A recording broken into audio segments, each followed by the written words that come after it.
If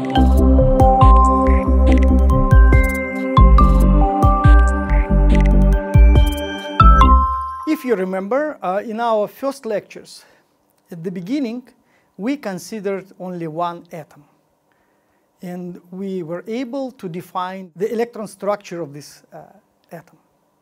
So then we considered two atoms, trying to guess, based on the electron structure of each atom, the type of atomic bonding which we can expect when we are fabricating material from these elements.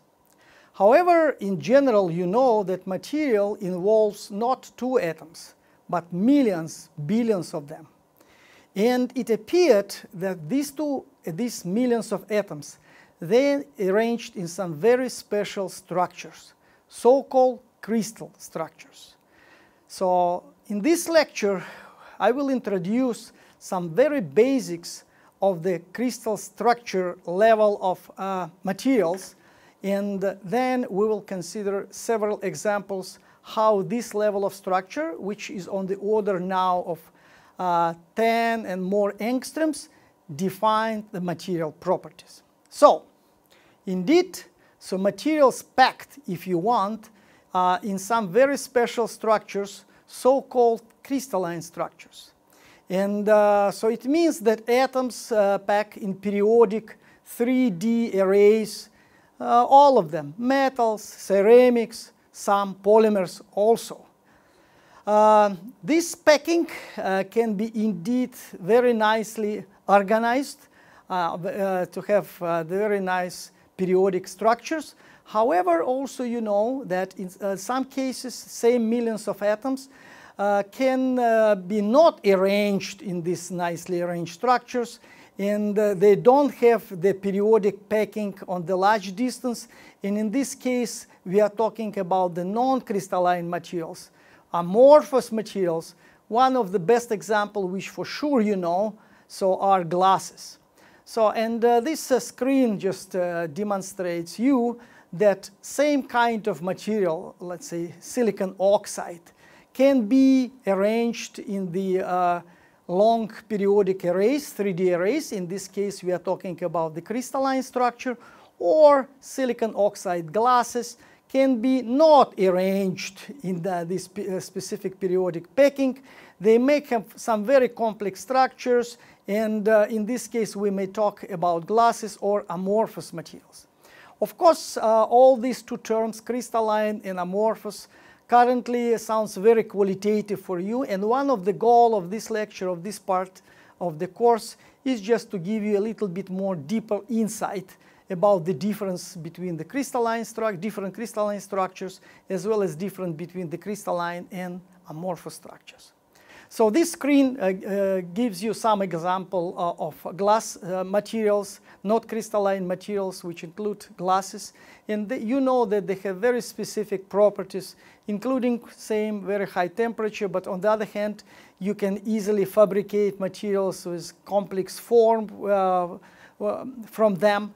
On the right side, you also can see the ceramics, but crystalline ceramics, which can withstand extremely harsh conditions. On the right side, you can see silicon nitride ceramics, which one part of which you put inside the liquid nitrogen, and you applied fire, if you want, to the other part of your article here. And this article can withstand this condition without failure. It means that this ceramics has extremely low coefficient of thermal expansion, as we discussed before. So again, ceramics, for example, can be crystalline, ceramics can be non-crystalline, and that's what we will talk about. So now let's start with crystals. So how to describe crystals? How many different types of crystals do we have? In order to describe this, let's say try to give a definition to a crystal. What does it mean? So in general, in the simplest case, we may say that a crystal is a solid material, that's for sure. However, we have some exemptions, so we can talk about liquid crystals in principle. But typically it's solid material in which components, atoms, are arranged in very definite patterns, and whose surface regularity reflects the internal symmetry of this packing. So what are the most important terms in this definition? So first of all, definite patterns. It means that I will try to show that the number of this pattern is not infinite, and they defined actually by the indeed internal symmetry of these crystals. All right, so we are talking about crystals, and so these crystals you can see on this slide. It's somehow are characterized by different parameters such as packing. So you have the crystal faces here. So in order to introduce some science inside, these materials, we have to decide to define such parameter, such term, if you want, as a unit cell. This screen gives you some idea what does it mean, unit cell. Unit cell, first of all, is the smallest unit of volume that permits identical cells to be stacked together to fill all space. Again, put your attention to the main terms in this definition. First of all, we are talking about the smallest unit cells, smallest unit. In the second, all of them should be identical. That's, in this case, we are talking about very specific unit cell which correspond to this type of material. And what is also important, they should be able to fill all space in some sense without voids. And by repeating this type of patterns, by repeating many millions of these unit cells, one over and over in different directions in 3D space, one can actually build the entire crystal lattice, and so one can build the volume of any materials. So the unit cell can be represented in different way in order to have some idea. So it can be represented as the hot spheres, and on the right side of the screen you can see this type of representation.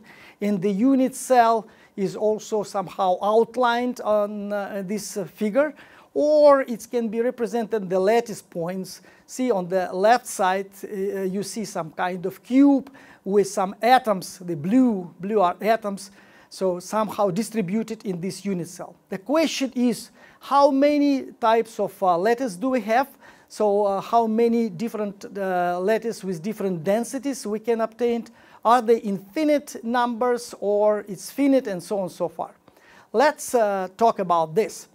So the goal of this type of lecture just to find out that the shape and size of unit cell can be described by so-called point symmetry, and the location of the lattice, or if you want, atomic density of each unit cell can be defined by the translational symmetry. See, symmetry plays a very important role in crystallography, and so when we discuss the point symmetry, we will find out that only a definite number, specifically in our case 6 crystal systems only exist, and this is pretty surprising.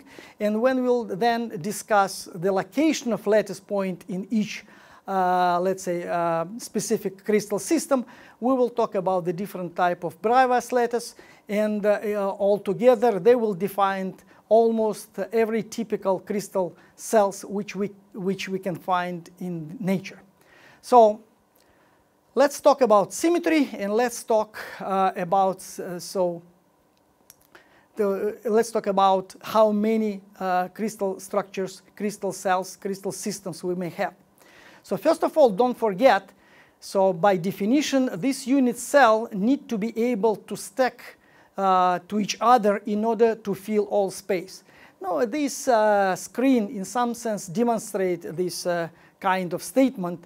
You can easily see that cubes work, so they indeed can fill the 3D volume without any voids. But if you are talking about pentagons, so you know that they don't. So it means that with the help of pentagons in general in the classical crystallography, you cannot fill the space without voids. That's why this type of symmetry, this type of, if you wish, geometry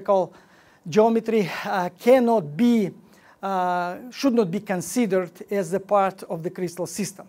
So from this standpoint, different types of unit cell are possible, of course, but they was classified based on the level of symmetry. What I'm talking about.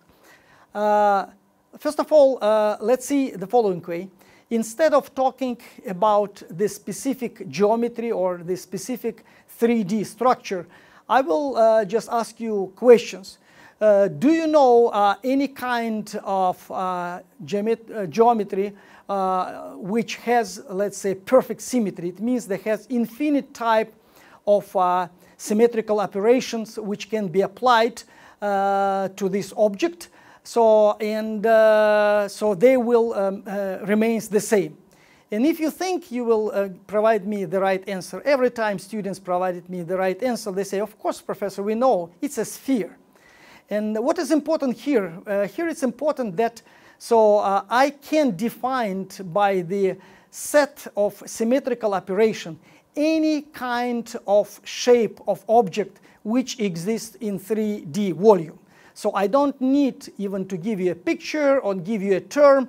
I just have only to present you the set of symmetrical operation which you can do with this kind of 3D object, and you will guess what kind of what type of object I'm talking about.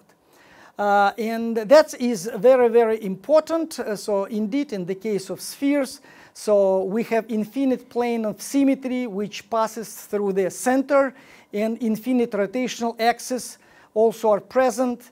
And no matter how little or much we rotate, let's say, this sphere along this axis, it will remain the same, appears the same. So it means that this kind of 3D object can be described by this number of symmetrical operations. So now let's go, spend a couple of slides to a deep, let's say, fundamental part of science, which has named space group. Idea is very, let's say, simple, based on our previous discussion, that indeed, any motifs, any kind of, if you want, cells or periodic arrangement can be described by the sets of symmetrical operation. That, let's consider again example which is shown on this screen. So let us apply, for example, the rotation of 90 degrees about the center of the pattern, which is shown on this screen. And you will find out that the pattern which will repeat itself 4 times during the rotation on 360 degrees. On the other hand, so we are talking about so-called point or rotational symmetry for this type of object. On the other hand, we can apply a linear shift or translation of the pattern by a certain amount. For example, for the length of the small square of this object. And again, you will see that this object will repeat itself. And again, so now we are talking about translational type of symmetry. So 2 types of symmetry exist, rotational point and translational symmetry. So the field of science which describe this kind of very interesting transformation is called the space group. And space group of crystals, they defined the symmetrical operation which can be applied for these crystals. And analysis of this operation showed, and I will show you a little bit more about that, that only very finite number of 3D objects, if you want, can be considered as the unit cells. So let's talk a little bit about translational symmetry. On this screen, you can see the TEM image, actually, the image of a crystal on the atomic level. And so you can see, as in previous slide, so we can see easily here the translational symmetry for this crystal structure, which just the real crystal structure obtained by the transmission electron microscope. But you will see that translational symmetry is not macroscopic. So the translational symmetry takes place on the order of atomic scale, which we have discussed on the previous lecture. That's why on the first step of our analysis of the crystal structure, we will consider only the macroscopically macroscopic type of symmetry, point symmetry. And translational symmetry will give us, then further analysis will provide us the number of Bravais letters. So point symmetry, what kind of point symmetries do we know?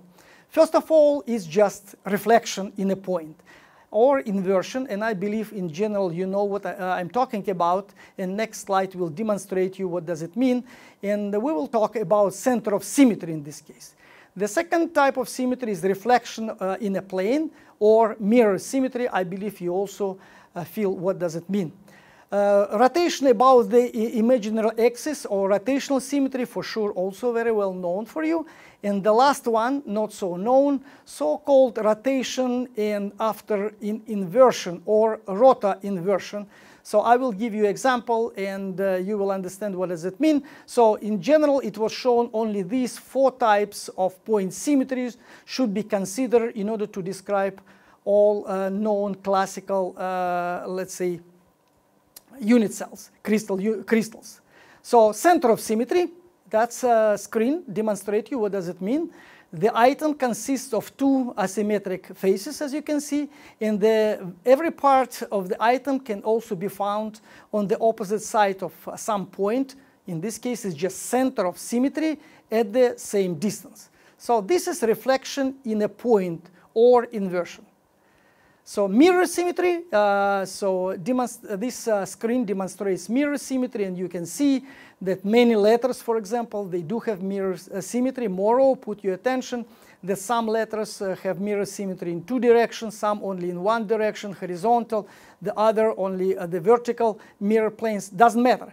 So that's what we are talking when we are talking about mirror symmetry. We have to have in our mind this very simple example. Moreover, people and so they have mirror symmetry in biology, and it's called bilateral symmetry in some sense. So each human being also has mirror symmetry and can be maybe in some case described with the help of this type of symmetry. So rotational symmetry, very straightforward. Only put your attention that may have the 2-fold symmetry, 3-fold rotational symmetry, 4 and 6-fold rotational symmetry, which simply means that the figure looks the same n times, 2 times, 3 times, 4 times, 6 times in a 360-degree rotation along existed axis. So this is called n-fold symmetry. So 1-fold symmetry means no symmetry at all. Finally, n-fold rota inversion symmetry means that the object will be first transformed into itself after the following 2-step operation. First of all is rotation of 90-degree along the some axis, and after that followed by the inversion with respect to a point on this axis. This is n-fold rota inversion symmetry. So again, many objects, they may have different types of symmetry. They may have rotational symmetry, and at the same time they may have the mirror symmetry, and they may have the 2 types of mirror symmetry, and so on and so forth. So again, what is the main idea? It means that each object we can describe with the help of the set of this symmetrical operation, and this is very important for us. So the sets of basic symmetry elements for crystals are shown on this slide. It means that analysis of whatever sequence of these symmetries which we discussed with you, so allowed scientists to conclude that only this type of symmetry which are presented on this slide should be used in order to describe any kind of crystal structures. Only this one and none of them. And just put your attention that typically, and that's you can use in your future, mirror symmetry has symbol M, center of symmetry symbol P, and 4-fold rota inversion. So they have unique symbol for star. Analysis of all these symmetrical operations, specifically rotation, reflection, and rota inversion, and all their combinations showed that somehow we can subdivide all these objects in the total of 32 unique possibilities. So based on that, it was decided that So all crystals can be classified in the 32 crystal symmetry classes. 32, it's not infinite, and it's very good. However, 32, it's it's not small number. That's why the next analysis of these crystal symmetry classes allowed to combine them in the 6 so-called crystal systems. And so these crystal systems are the following: the cubic one, the tetragonal one, hexagonal, orthorhombic, monoclinic, and triclinic. So see, the nature appears to be extremely clever. So that's based on the analysis of symmetry, taking into account that all these 3D objects which we are analyzing with the help of these symmetrical sets also should cover the whole space without voids.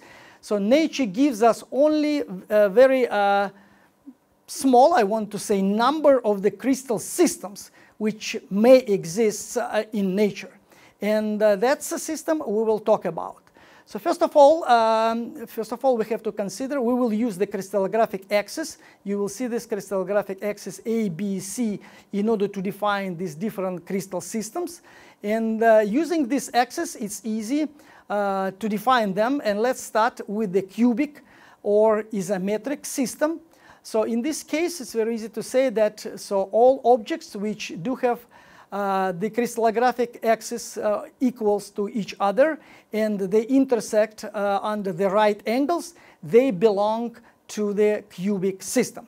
So the easiest one, and not is one of the easiest, but indeed the easiest one, is very recognizable. It's the real cube, which we typically use in order to learn crystallography. And the cubic structure in the form of cube exists for many minerals. But don't forget, for cubic system involves 6 different classes of symmetries. Remember, we talked about 32 classes, 6 of them belong to the cubic or isometric system, and 15 different crystal forms also belong to the cubic system. So it's not in general so straightforward. One of them you may see here is the hexahedron, and which also belong to the cubic system. It's one of the 15. And you can see, of course, here, why cubic system has the highest level of degree of symmetry among the other crystals. And because the hexahedron is very close to sphere, which has, as you know now, infinite symmetry in some sense. And that's why the cubic crystal structures, the cubic system indeed has the highest level of symmetry as compared to other systems, which we'll discuss just next. The tetragonal system, also very easy to introduce. In this case, 3 axes, they intersect on the right angles, as you can see on this slide. And two of these axes are equal to each other, A and B, for example, but one of them is different in length. So a tetragonal prism, as you can see on this screen, is one of the 9 forms in this crystallographic system, and 7 different classes of symmetry belong to the tetragonal system. And this is second crystal system from the standpoint of the symmetry. So of course, if you applied some force and somehow you can make the Cx equals to A and B, so this tetragonal system, tetragonal unit cell, will transform to a cubic one. Next system is hexagonal system, and it's easy to describe this system with the help of the 4 axes. And 3 of them, they equals to each other, and belongs to the same plane, and they intersect in the angle of 120 degree.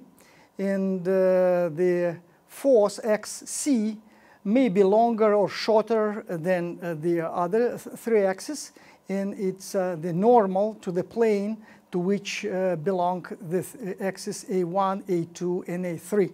So what's interesting to outline that, this is hexagonal system has two divisions, if you want.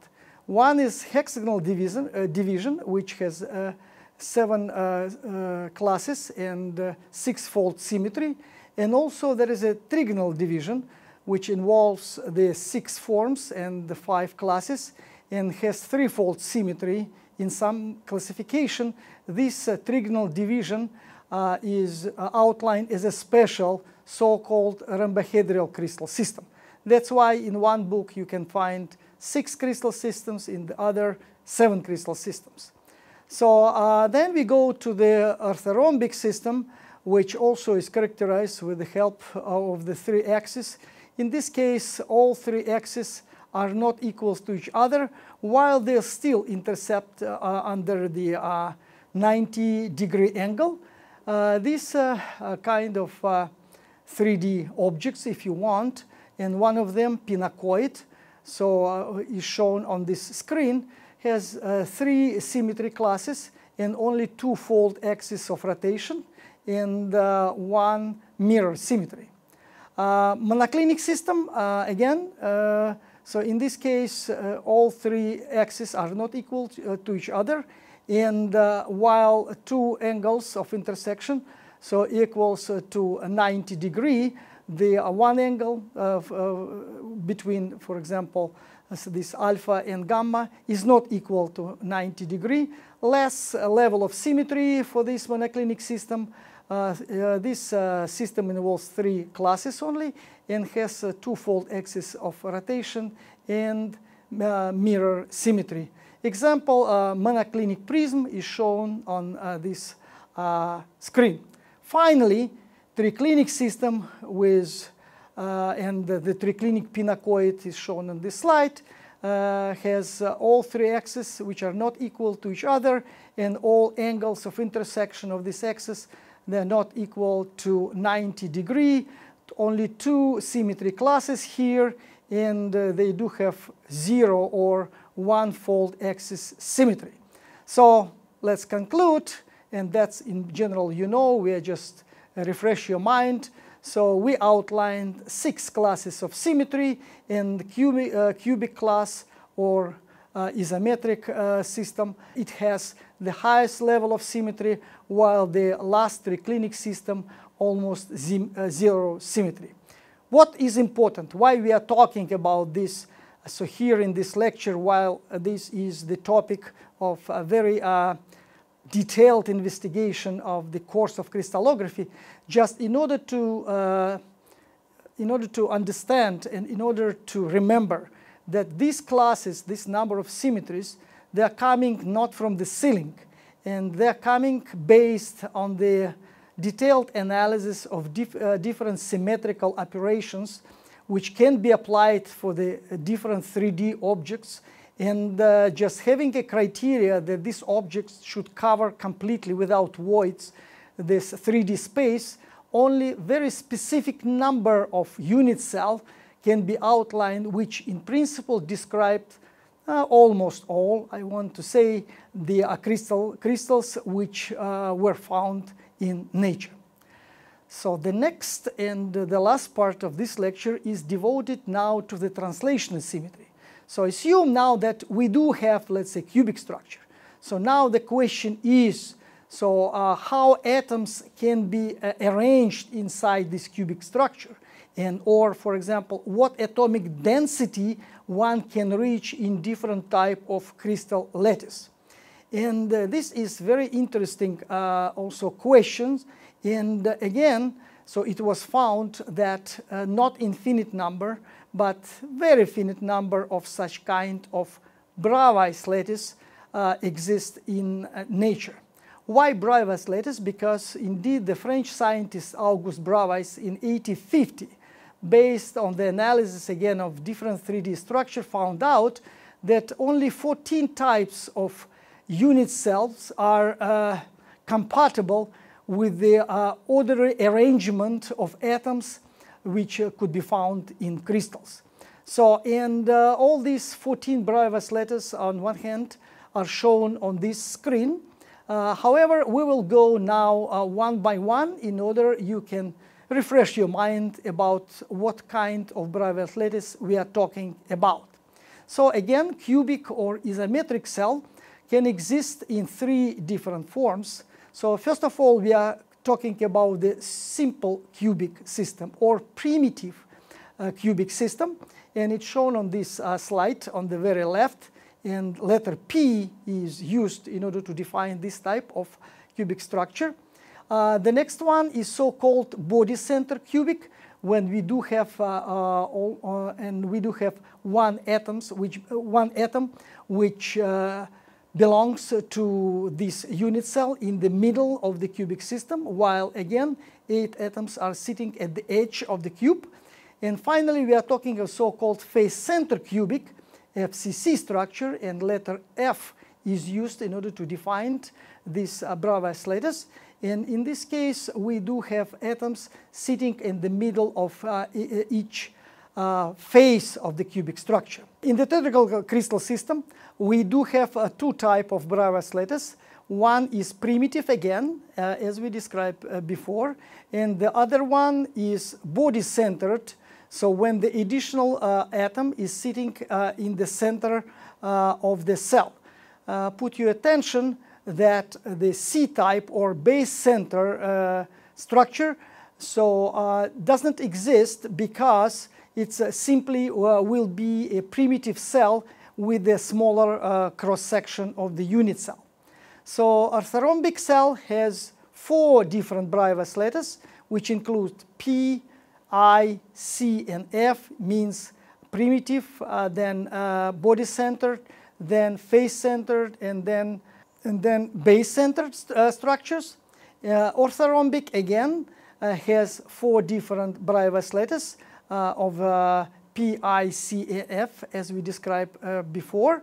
While monoclinic and triclinic cell, they have the primitive in the case of monoclinic, and the C structures in the case of a monoclinic system, and only primitive one for the triclinic cell. So very special trigonal cell should be outlined here, which belongs to a rhombohedral crystal system. And in this case is unique from the standpoint that so not one but 2 interior points divide the long diagonal of the cell in third. And this is very special and unique Bravais lattice, which belong only to the trigonal cell. And rhombohedral can be thought over the cubic one, but disturbed along the one of its diagonal along which these 2 atoms belong. So as a conclusion, so we describe the crystal systems, and we outline that based on our classification, 6 crystal systems exist, which are shown on this slide. But in each crystal system, we also have the different number of Bravais lattice, which define the crystal system with different density of atoms in this crystal system. And while for a cubic, let's say, crystal system, we do have 3 Bravais lattice. For triclinic, it's only 1, while trigonal, which includes rhombohedral subdivision, has all 4 Bravais type of lattice inside the crystal system. So the next step is to analyze how these crystal structures defined the property of the synthesized material, fabricated material, or considered material. So in the next lecture, we will, on the example of the material density and different mechanical property of this material, we will find out indeed how crystal structure can influence mechanical and physical property of these materials. Thank you very much for your attention.